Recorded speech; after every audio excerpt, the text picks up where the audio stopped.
हमारे देश को बहुत ज्यादा अलर्ट रहना पड़ेगा, रेडिकलाइजेशन से बचेगा, अपने फेथ को टेरर के लिए नहीं अटैक करेगा, अपने फेथ को अच्छे कर्मों के लिए करेगा। जब तक ये समझ नहीं बढ़ेगी ये टेरर अटैक होते रहेंगे।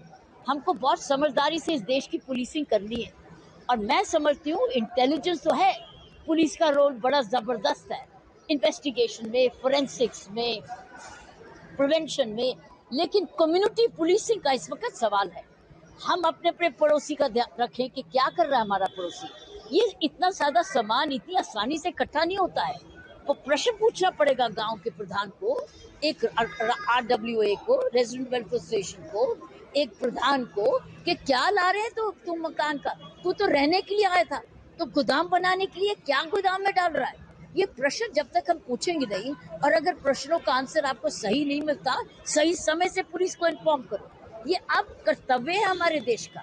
अगर कोई विद्रोह, अगर कोई गद्दार नहीं रह रहा इस देश में, ये गद्दार है। अगर गद्दार देश में रहते हुए भी गद्दार बनता है तो फिर हम इन गद्दारों को पहचानना पड़ेगा।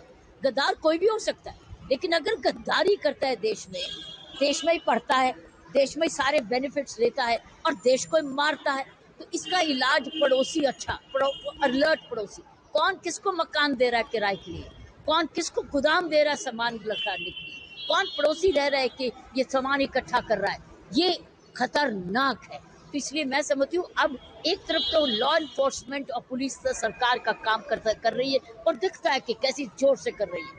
दूसरी चीज है कि सारे स्टेट्स मिल के काम करें, जैसे UP police, JNK police, Haryana police, Delhi police, Rajasthan, ये जो एरिया पुलिस है, ये सारे एरिया पुलिस अपने आप इकट्ठे मिलके काम करें, इंटेलिजेंस को इकट्ठा जैसे अभी हुआ है। तो मैं समझती हूँ एक तरफ पुलिस मिलके काम करे, दूसरी तरफ कम्युनिटी पुलिसिंग करे, जो अपनी अपनी जिम्मेवारी ले, अपने और देशभक्ति का इम्तिहान पास करे। ये गद्दारों को ढूंढना अब हमारा कर्तव्य है, उनके ऊपर नजर रखना और पुलिस को इन्फॉर्म करना। अब चुनौती ये है, cannot be but because it's a money trail, it's big money, this is big money after terrorism. Everybody, see that lady doctor, she was running an NGO, was getting funded by foreign countries.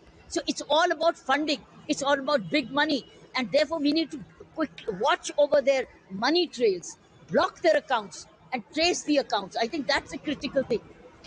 इसके पीछे बहुत पैसे का हाथ है, चाहे वो पाकिस्तान से आ रहा है, ये पैसे का खेल है, किसको कितना पैसा चाहिए, एक पैसा का देने और पैसे का लेने। तो अगर कोई NGO ऐसी फंडिंग करता है तो उसकी FCRA तो कटेगी। तो मैं समझती हूँ ये है इस वक्त बहुत ज्यादा अलर्ट होने की कि कौन पैसा ऑक्सीजन है, पैसा के लालच में भी है, तो इसलिए ये लालच को खत्म करने के लिए इनके बैंक अकाउंट्स को खत्म करना है और बैंक अकाउंट्स को डिक्लेयर, बैंकिंग का भी बड़ा इंपॉर्टेंट रोल है।